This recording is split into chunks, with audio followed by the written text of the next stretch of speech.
You pay attention to the camera? Hey, better pay attention to the camera, you're a star. I'm Jeff. I got 35 years of experience doing segmented walls. Do you have questions about retaining walls? Today we're going to cover them all, but it's going to give you the top 5 things that you must understand before you start your next wall. Have you ever wondered how to set a block, how to level it, and how deep you must go?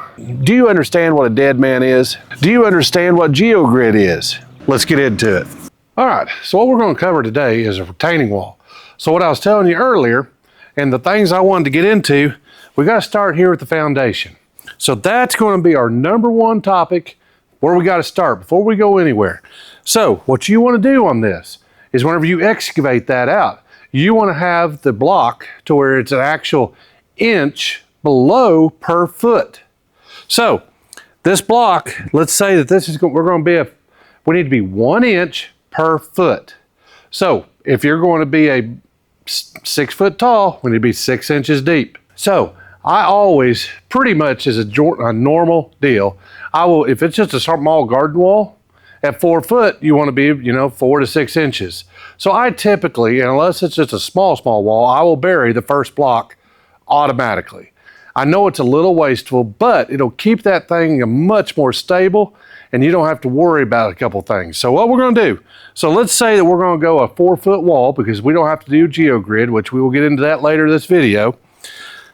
We're going to have this coming down, so we're going to set our first block at ground level. So we're going to dig a ditch and we're going to come out, and now we're going to put gravel in there. We're going to put SB2, which is the gravel with fines. Okay, so now one crucial thing you've got to do with this foundation is you've got to compact it. This is another thing that you want to make sure. This is just a simple plate compactor, and a plate compactor essentially you have to walk behind the unit that you can walk through there and compact soil. Now, the one thing about it that you want to make sure that you're careful, the lift. A lift is essentially anything that you bring soil up a certain height. So with a smaller compactor, you cannot go over about 3 or 4 inches of lift. If you do not do compaction, this is all for naught. I mean, there is nothing more important than compacting this. So whenever you dump it, you dig it out. Now, one other thing you want to do before we get into this, let me do one thing. When we're excavating this, try to not go down and disturb the undisturbed area. What will happen is if you disturb this and you make it to where you dig it all to pieces, you might as well start compacting that before you start doing your gravel. So if you over excavate, get this to close to where you think it's going to be, compact the ground where you dug it, then come back up into the gravel and compact that. So this wall is a segmented wall, so they're designed to flex. So that's why you need to make sure you compact this to where you have a good solid base, set everything, get it level, because they are going to flex a little bit, but that's not a problem as long as we've got this base set good and solid. But now let's say that you don't have this compacted well, and over time, each one of these blocks are 80 pounds. So let's say in a year's time, if you don't have this compacted well, you have an 85-pound block on there and it sinks. Well, then you've got a void, and then things start rocking. Then that's when problems really get started. So what we're going to do, we're going to compact this down. We're going to put that 80-foot block ground level, and we're going to get this thing smooth. What I always do is you want to go front to back and end to end. So whenever you're leveling this, I take a level and you go across the front to back, and then you go from end to end on it, and then just take a level and make sure that each edge is nice and level. So when that's done, then they lock.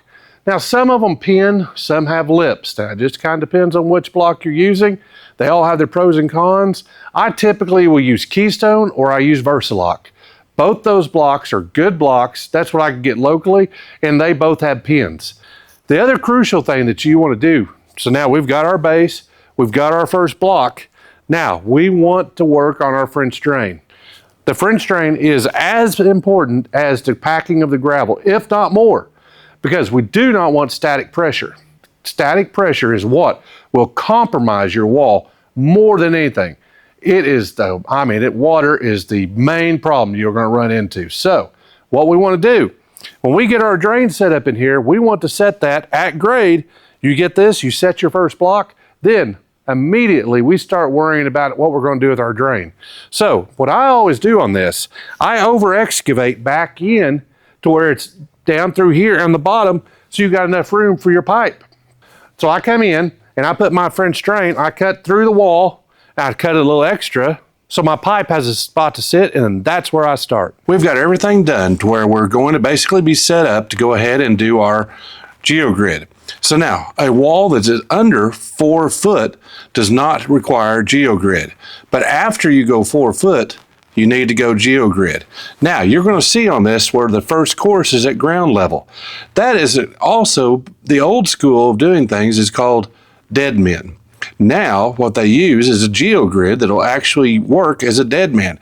And all that does is it keeps it from cantilevering to where it basically it'll hold the wall, tie the wall back in to your grade. So you go back in, you put your geogrid across here, go 2 more courses, run another geogrid all the way up through there, and then that will make your wall stable, and it ties it all together to ensure that you have no flippage. Okay, right here in this picture, what we've got going on, there's 1 or 2 things that may have happened. First thing, they may have not done compaction. And so basically, when you're not doing compaction behind it, the entire wall is unstable. So envision a wall with mud. So if you go in there and you set up a wall and you're building it and you just dump dirt back there willy-nilly and do not compact it, it becomes very well waterlogged because of the soil density can just fill up with water, and then that weight eventually will be more than the wall can handle, and then that'll cause static pressure and blow a wall.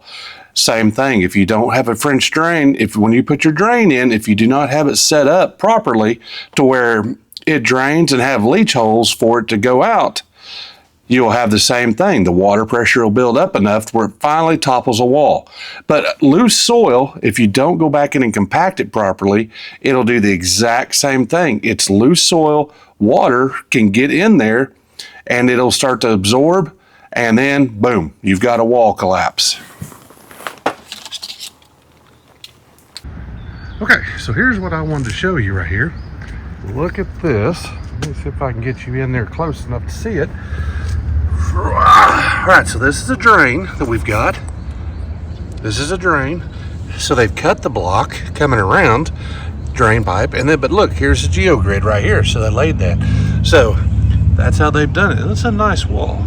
So that is how you properly drain it. So every 100 feet or so, you need to make sure you have a drain outlet for it to where you have no issues. Now, the only thing I would have done a little different on this, these are Versalocks, but they did not split these. You could take a splitter and actually split it so you could have this rough edge on the side and then split your cap, and they'll actually give you a nice square cantilever look, and you would not have to mess with this little edge like that. But now that's a commercial area, so that's part of what's going on here. So hope that helps. Now this is a great example of a segmented wall on a larger scale, where we were talking about the other day. So what we were talking about, 1 wall, but 2 tiers. So this wall with your geogrid is still going to be considered 1 wall because of the forces. But now if you look at the slope of the steps, you can actually see how far back and how they step back automatically. This looks like this is a Versalock wall right here. Now this is also, the nice thing about Versalock that you can get into here is look at the cut corners. So right here, you can actually go and cut a corner. So that's what makes those nice. Now look right there. There's a drain. So that's how they've got that draining on that. And so just a nice example of some, and here's another thing that, let me get this out a little bit. Then right here, that's a nice example of a cut for the grade change. And it also transpires directly above it on that. So this is a great example of it, of a large wall, segmented, and how big you could actually do with a segmented wall. All right, guys, this is what we're going to wrap it up today. I appreciate y'all watching it. From County, Bo, and I, we appreciate it. Y'all have a great week. Don't forget to like and subscribe. Thank you so much. See you next week. All right. Good boy.